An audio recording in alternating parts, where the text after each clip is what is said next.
ಮುಖ್ಯಮಂತ್ರಿಗಳ ವಿರುದ್ಧ ರಾಜ್ಯಪಾಲರು ಪ್ರಾಸಿಕ್ಯೂಷನ್ಗೆ ಅನುಮತಿ ನೀಡಿ ಆದೇಶವನ್ನ ಮಾಡಿದ್ದಾರೆ. ಈ ಕುರಿತಾಗಿ ಮುಖ್ಯಮಂತ್ರಿಗಳು ಈಗ ಕಾನೂನಾತ್ಮಕವಾಗಿ ಯಾವ ಹೋರಾಟಗಳನ್ನು ಮಾಡಬೇಕು ಅನ್ನೋದ್ರ ಕುರಿತಾಗಿ ಕೂಡ ಚರ್ಚೆ ನಡೆಸ್ತಾ ಇದ್ದಾರೆ. ನಮ್ಮ ಜೊತೆಗೆ ಸಚಿವರಾದಂತಹ ಮಹದೇವಪ್ಪರಿದ್ದಾರೆ. ಸರ್, ರಾಜ್ಯಪಾಲರ ಇವತ್ತಿನ ನಿರ್ಣಯದ ಬಗ್ಗೆ ತಮ್ಮ ಅಭಿಪ್ರಾಯ? ಈ ರಾಜ್ಯಪಾಲರ ತೀರ್ಮಾನ ಏನಿದೆ, ಮುಖ್ಯಮಂತ್ರಿಗಳಿಗೆ ಪ್ರಾಸಿಕ್ಯೂಷನ್ ಮಾಡಬೇಕು ಅಂತ ಒಂದು ಅರ್ಜಿ ಮೇಲೆ ಕೊಟ್ಟಿರ್ತಕ್ಕಂಥದ್ರಲ್ಲಿ JDS, ಬಿಜೆಪಿ, ಕೇಂದ್ರ ಸರ್ಕಾರ ರಾಜಭವನದ ಮೂಲಕ ಚುನಾಯಿತ ಸರ್ಕಾರವನ್ನು ಅಸ್ಥಿರಗೊಳಿಸಿ ಸಾರ್ವಜನಿಕ ಜೀವನದ ಉದ್ದಕ್ಕೂ ಪ್ರಾಮಾಣಿಕತೆಯನ್ನು ಮೈಗೂಡಿಸಿಕೊಂಡಿರ್ತಕ್ಕಂಥ ಮುಖ್ಯಮಂತ್ರಿಗಳ ಹೆಸರಿಗೆ ಕಳಂಕ ತಂದು ಸುಳ್ಳನ್ನು ಸತ್ಯ ಮಾಡುವಂಥದ್ದು ಒಂದು ಕಡೆ ಆದರೆ, ಇಡೀ ರಾಜಕೀಯ ವ್ಯವಸ್ಥೆಯನ್ನು ಬುಡಮೇಲು ಮಾಡತಕ್ಕಂಥ ಹುನ್ನಾರ ಇದೆ. ಸಚಿವ ಸಂಪುಟದಲ್ಲಿ ಸುದೀರ್ಘವಾಗಿ ಚರ್ಚೆ ಮಾಡಿ ನಾವು ಏನು ಮಾಡಬೇಕು ಅಂತ ಹೇಳಿ ತೀರ್ಮಾನ ಮಾಡಿದ್ವಿ. ಸಂಜೆ ಮೀಟಿಂಗ್ ಕರೆದಿದ್ದೀವಿ. ಕಾನೂನಾತ್ಮಕ ಹೋರಾಟ, ರಾಜಕೀಯ ಹೋರಾಟ ಎರಡು ಮಾಡ್ತೀವಿ. ಇದರಿಂದ ಎದುರಿ ಸುಮ್ಮನೆ ಕೂತ್ಕೊಳ್ಳಲ್ಲ. ನಾವು ಕ್ಯಾಬಿನೆಟ್ ನಿರ್ಣಯ ಕೂಡ ಆಗಿತ್ತು. ಮುಖ್ಯಮಂತ್ರಿಗಳು ಕೂಡ ವೈಯಕ್ತಿಕವಾಗಿ ಸ್ಪಷ್ಟನೆ ಕೊಟ್ಟಿದ್ರು. ಇದ್ಯಾವುದನ್ನು ಕೂಡ ರಾಜ್ಯಪಾಲರು ಕನ್ಸಿಡರ್ ಮಾಡದೇ ಇರೋದನ್ನು ಗಮನಿಸಿದ್ರೆ ರಾಜ್ಯಪಾಲರಿಗೆ ಏನಾದ್ರು ಒತ್ತಡ ಇದೆ, ಅವರದೇ ತೀರ್ಮಾನನ ಅಥವಾ ಇದು ಕೇಂದ್ರದಿಂದ ಒತ್ತಡ ತೀರ್ಮಾನನ? ರಾಜ್ಯಪಾಲರು ಒಬ್ಬರನ್ನೇ ತೀರ್ಮಾನ ಮಾಡೋಕ್ಕೆ ಸಾಧ್ಯನೇ ಇಲ್ಲ. JDS, ಬಿಜೆಪಿ ಮತ್ತು ಕೇಂದ್ರ ಸರ್ಕಾರ ನೇರವಾಗಿ ಇದರಲ್ಲಿ ಹೊಣೆಗಾರಿಕೆ ಇದೆ.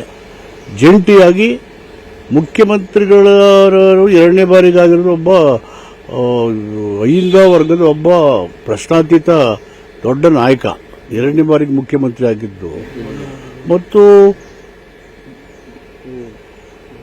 ಪ್ರಾಮಾಣಿಕತೆಯನ್ನು ಮೈಗೂಡಿಸ್ಕೊಂಡಿರ್ತಕ್ಕಂಥ ಒಬ್ಬ ಮೇರು ನಾಯಕ, ಅವರ ಹೆಸರಿಗೆ ಮಸಿ ಬಳಿಯುವಂಥದ್ದು ಮತ್ತು ಚುನಾಯಿತ ಸರ್ಕಾರದವನ್ನ ವಜಾಗೊಳಿಸ್ತಕ್ಕಂಥ ಹುನ್ನಾರ ಇದೆ.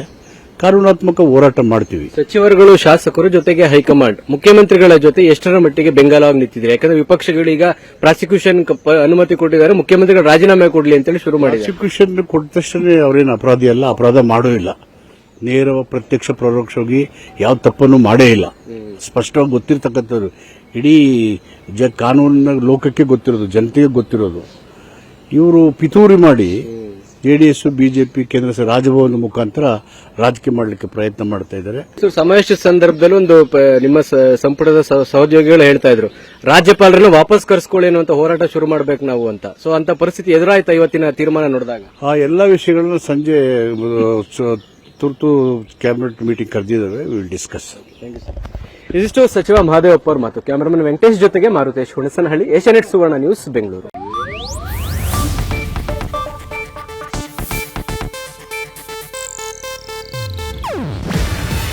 ಇದು ಏಷ್ಯಾನೆಟ್ ನ್ಯೂಸ್ ನೆಟ್ವರ್ಕ್ ಪ್ರಸ್ತುತಿ. ನೀವು ನೋಡ್ತಿದ್ದೀರಾ ಏಷ್ಯಾನೆಟ್ ಸುವರ್ಣ ನ್ಯೂಸ್.